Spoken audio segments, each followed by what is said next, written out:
శ్రీ మహాగణాధిపతయే నమః. ఆహా టీవీ ప్రేక్షకులకు స్వాగతం, సుస్వాగతం. రేపటి నుంచి మనకు ఉగాది. ఈ సంవత్సరము 12 రాసుల వారికి ఎలాంటి ఫలితాలు ఉంటాయో అవి మనము కొద్దిగా సంక్షిప్తంగా చెప్పుకుంటూ వస్తాం. మళ్ళీ ఎందుకంటే మనం నెల నెలకు మళ్ళీ మాస ఫలితాలు చెప్పుకుంటున్నాం కాబట్టి సంవత్సర ఫలితాలలో కొద్దిగా మనం సంక్షిప్తం చేసుకోవచ్చు. ఇక ముందుగా మొట్టమొదటి రాశి మేషరాశి. ఈ మేషరాశి వారికి చూసుకున్నట్టయితే ఈ సంవత్సరము 2 ఆదాయము, 14 ఖర్చు. అప్పుడే గుండె పగలకండి. 2 ఆదాయం 14 ఖర్చు అని బాధపడకండి. తర్వాత రాజపూజ్యము 5, అవమానము 7 ఈ మేషరాశి వారికి. ఈ రాశి వారికి ఈ సంవత్సరం సామాన్యంగా ఉంటుంది. అంత బలమైనట్టుగా కాదు, అంత తీసివేసేది కూడా కాదు. కాకపోతే మేషరాశికి 12వ స్థానంలో ఈరోజు రాత్రి నుంచి షట్గ్రహ కూటమి వస్తుంది. 6 గ్రహాలు మీనరాశిలో 12 పాప స్థానంలో వస్తున్నాయి కాబట్టి కొంచెం జాగ్రత్తగా ఉండడమే మంచిది. ఇకపోతే ఫలితాలలో కనుక మనం చూసుకున్నట్టయితే మేషరాశి వారికి ఇప్పటి నుంచి అంటే ఉగాది నుంచి మే 29 తారీఖు వరకు పర్వాలేదు, ఆదాయం బాగా ఉంటుంది. అనుకున్నటువంటి ఒక పనులు జరుగుతుంది. మనశ్శాంతిగా ఉంటుంది. ఆత్మవిశ్వాసంతో కూడా ఉంటారు.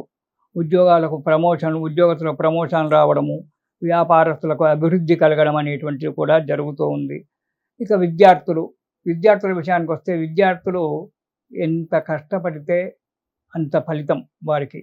కష్టపడాలి, వాళ్ళ పురోగతికి మంచి లభిస్తూ ఉంటుంది. ఈ సంవత్సరం వృత్తి వ్యాపారాలలో మేషరాశి వారికి మంచి లాభాలు కనబడతాయి. ఎందుకంటే షట్గ్రహ కూటమి పాపస్థానంలో వచ్చినప్పటికీ గురువు ధనస్థానంలో ద్వితీయంలో గురువు మే 25 తారీఖు వరకు ఉన్నాడు కాబట్టి ఆ తర్వాత తక్కిన గ్రహాలు కూడా మంచిగా ఉన్నాయి కాబట్టి పెద్దగా బాధ అనేది ఉండదు. స్థిరాస్తులు చరాస్తులు వృద్ధి చేసుకుంటారు మేషరాశి వారు. కానీ 12వ ఇంట షట్గ్రహ కూటమి రావడం వల్ల అధిక ధన వ్యయం, అనవసరమైనట్టుగా డబ్బు ఖర్చు పెడుతూ ఉంటారు. పొరుగువారితో పోట్లాటలు రావడము, కుటుంబంలో పోట్లాటలు రావడము, మనశ్శాంతి లేకుండా గడపడము. తర్వాత విదేశాలకు వెళ్ళే వారికి ఇది మంచి సమయం. వీరికి తోబుట్టులతో, సహచరులతో, మిత్రులతో సలహాలు తీసుకొని అడుగు ముందుకేస్తుండాలి. వాళ్ళేందే నాకు సలహాలు ఇస్తారనే ఒక ఆలోచనలో ఉండకూడదు. వారి యొక్క సలహాలు తీసుకుంటూ జీవితాన్ని ముందడుగు వేయడానికి ప్రయత్నం చేయాలి. సంతోషాన్ని కలిగించేటువంటి ఒక కార్యక్రమాలు కూడా చేస్తారు ఈ మేషరాశి వారు. ఇక వైవాహిక జీవితం సుఖంగా సంతోషంగా ఉంటుంది. నూతన దంపతులకే కావచ్చు, సంతానం ఆలస్యమైనటువంటి ఒక దంపతులకే కావచ్చు, ఈ సంవత్సరము సంతానం కావడానికి ఆస్కారం కనబడుతూ ఉంటుంది. వారికి ఇది మంచి తరుణము. ఎందుకంటే రేపు అక్టోబర్లో 5వ స్థానంలోకి గురువు రాబోతూ ఉన్నాడు, ఉచ్చ స్థానంలోకి. దానివల్ల సంతానానికి ఆస్కారం ఏర్పడడానికి ఆలస్యం ఉంది. తర్వాత సమాజంలో కీర్తి ప్రతిష్టలు పెరుగుతూ ఉంటాయి. శుభకార్యాలు ఎన్నో చేయడం జరుగుతూ ఉంటుంది.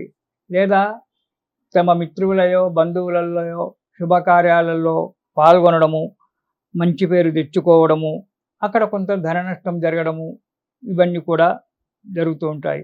కానీ సోమరిపోతుతనం అలవాటు అవుతుంది వీళ్ళకు, లేజినెస్. దీనివల్ల ఈ సోమరిపోతుతనం వల్ల కొన్ని కార్యాలు చేతులతో చెడగొట్టుకుంటారు ఈ మేషరాశి వారు ఈ సంవత్సరం. అధిక ఆశకు పోతారు. అధిక ఆశకు పోవడం వల్ల అధిక దురాశ అనేక రకమైనటువంటి వాటికి ప్రాబ్లం ఏర్పడుతూ ఉంటుంది. కాబట్టి అధిక ఆశకు పోకుండా వచ్చిన దానితో తృప్తి పడుతూ కాలక్షేపం చేస్తే చాలా మంచి ఇదిగా ఉంటుంది.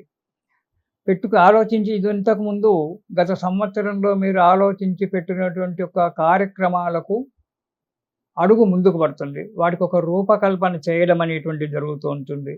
కొత్త వ్యక్తులతో పరిచయాలు ఏర్పడుతూ ఉంటాయి ఈ సంవత్సరం వీరికి. సంతాన విషయంలో కొన్ని ఇబ్బందులు రావడం జరుగుతూ ఉంటుంది. అయినప్పటికైనా కానీ వాటిని పెద్దల సలహాలతో వాటి యొక్క విషయంలో తగు జాగ్రత్తలు తీసుకోవడంలో మంచిది. ఇక సహచరులతో అంటే తోటి వారితో, సహచరులతో, స్నేహితులతో వీరి వల్ల కొన్ని ఇబ్బందులు రావడానికి కూడా ఆస్కారం ఉంది. ఓపికతో మీరు కోపానికి రాకుండా ఓపికతో ఆలోచించి పెద్దలతో తగునైనటువంటి యొక్క సలహాలు తీసుకొని అడుగు ముందుకు పోతే అవి చిన్న చిన్న విషయాల వల్లే వాటిని పరిష్కారం చేసుకోవడం అనేటువంటిది జరుగుతూ ఉంటుంది. ప్రతి విషయంలో చాలా జాగ్రత్త అవసరం ఈ మేషరాశి వారికి. వీరు హనుమాన్ చాలీసాతో పాటు దత్తాత్రేయ స్వామి యొక్క స్తోత్రము చదవడం ఈ సంవత్సరం మొత్తం కూడా చాలా మంచిది. ప్రతిరోజు ఒకసారో 5 సార్లో మీకు సమయాన్ని బట్టి హనుమాన్ చాలీసా, దానితో పాటు దత్త స్తోత్రము, దత్తాత్రేయ స్తోత్రాలు ఎన్నో ఉన్నాయి. ఆ స్తోత్రాలలో ఏదైనా పర్వాలేదు. దత్తస్వామి స్తోత్రం చదువుకున్నట్టయితే మనకు ఈ మేషరాశి వారికి అన్ని రకాలైన యొక్క శుభాలు కలిగి సుఖము, సంతోషాలతో ఉంటారు. ఇన్ని ఫలితాలు చెప్పినప్పటికీ ఈ చెప్పేటువంటి సంవత్సర ఫలితాలు మన జీవితంలో ఒక 25% మాత్రమే పనిచేస్తాయి. 75% మన జాతకరీత్యా. ఒకవేళ జాతకాలలో గనక గ్రహాల పొజిషను, దశ, అంతర్దశలు, గ్రహాల పొజిషన్ మంచిగా ఉన్నట్టయితే ఈ సంవత్సర ఫలితాలు ఎక్కువగా బాధపెట్టవు. అది బాగా జ్ఞాపకం పెట్టుకోండి. ప్రతి నెల కూడా నేను చెప్తూనే ఉన్నాను. జాగ్రత్తగా వినండి. ఈ యొక్క సంవత్సర ఫలితాలు ఒక 25% మాత్రమే. మాస ఫలితాలు కానీ, సంవత్సర ఫలితాలు కానీ 25% మాత్రమే మనకు పనిచేస్తాయి. తక్కిన 75% ఫలితాలు మన పుట్టిన యొక్క సమయాన్ని బట్టి, ఆ గ్రహాల పొజిషన్‌ని బట్టి పనిచేస్తాయి. ఇది మంచిగా ఉంది. అది మంచిగా ఉందనుకోండి, ఇది ఎక్కువగా మనకు బాధ పెట్టదు. ఇది శుభం. హనుమాన్ చాలీసా, దత్తాత్రేయ స్వామి చరిత్ర చదువుతూ మీ జీవితాన్ని సుఖమయం చేసుకోండి. ఇది శుభం.